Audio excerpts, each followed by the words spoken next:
आज आपल्या सोबत आहेत प्रसिद्ध उद्योजक आणि अण्णांचे सपोर्टिंग सिस्टीम म्हणायचं, सपोर्टिंग सिस्टीम एकदम जास्त आहे, ते बंद होतं सगळे.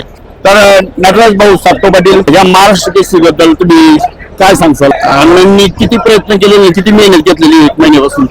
आम्ही आता स्वतः पाहतोय 1 महिन्यापूर्वीपासून त्यांनी खूपच मेहनत घेतलेली आहे, एक ग्राउंड बनवण्यात वगैरे वगैरे. आणि आज ते सगळं चित्र पाहून असं कळतं की त्या कष्टाला काहीतरी फळ आलेलं दिसतंय. ग्राउंड बघून काय वाटतं पहिले दिन म्हणजे बाजार आपला असा होता का? नाही, बाजार मैदानामध्ये आल्यानंतर काही चित्र होते आता तुम्हाला सगळ्यांनाच माहिती आहे, पण आता आल्यानंतर एकदम 7 स्टार स्टेडियम झाल्यासारखं दिसतंय. बरं, आता हे सातव पाटलांनी फॉर्च्युनर ठेवले, हो. हे ठेवायचं म्हणजे खूप मोठा जिगरा लागतो. फॉर्च्युनरच्या आणि या बक्षिसांच्या विषयी काय सांगसाल? आणि तुम्ही सगळ्यांनी जे केलं असेल मेहनत वगैरे आणि जे घेण्याचे तुम्ही जे धाडस दाखवले, तुम्हाला असं वाटतंय अण्णांनी त्यांच्या गाडी पहिल्यांकी केलेली ना, आता फॉर्च्युनर वापरतायत त्यामुळे पहिल्यांकीसाठी फॉर्च्युनर ठेवले का? वाघोलीमध्ये सातव कुटुंबे असेल, अजून सगळे ग्रामस्थ मंडळी असतील, हे सगळे त्यांची नाळ पैलवानकी क्षेत्राबरोबर पहिल्यापासून आहे. त्यामध्ये आता हा बहुमान आपल्याला वाघोलीमध्ये मिळाला महाराष्ट्र केसरी घेण्याचा, त्यामुळे सगळ्यांना, ग्रामस्थांना, उद्योजक असतील, त्यांना सगळ्यांना ती एक वेगळी क्रेज झाली. त्याच्यामुळे पैलवानकी क्षेत्रासाठी काहीतरी करावं, त्या निमित्ताने या सगळ्या बक्षीस असतील, टोयोटा फॉर्च्युनर असतील, नंतर स्कॉर्पिओ असेल, अजून या बुलेट, सगळ्यांनी सहकार्य करून हे बक्षीस वाढवलेली. बरोबर, म्हणजे स्पर्धा अशी होणार की जर हो, अशा पद्धतीनेच होईल.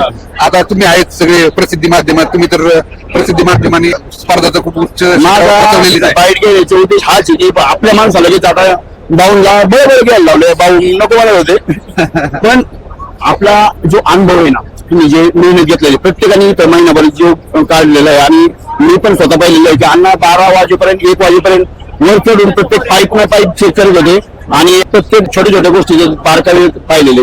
हो, आणि ते पाहावंच लागणार, कारण की एवढी मोठी स्पर्धा होते, काही कुठे गालबोट नको लागायला, पण एवढं मोठं स्टेडियम आहे, सगळ्या ठिकाणी ते बक्कम झाले की नाही, सगळ्या व्यवस्था पाहणं खूप गरजेचं होतं. त्याच्यामुळे तो स्वतः, आणि त्याचं पहिल्यापासून असंच आहे, कोणतं काम घेतलं की ते फार लहान लहान गोष्टीवर लक्ष द्यायचं आहे, आणि हे तर खूप मोठं काम आहे. त्याच्यामुळे त्यांनी ते तसं केलं. त्यांनी 12 काय तो रात्रभर इथं होता, काल सुद्धा 2-3 वाजेपर्यंत होतो, आम्ही सगळेच होतो. त्याची ती वृत्तीच आहे, त्याच्यामुळे तो खूप लहान गोष्टीपासून लक्ष येतं ते.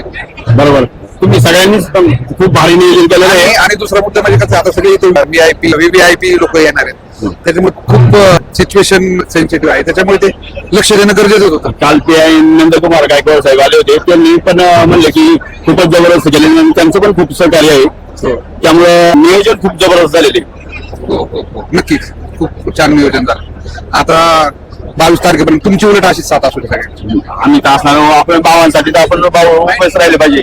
तर खूप खूप धन्यवाद, तुम्ही बाईट दिली आम्हाला. थँक्यू.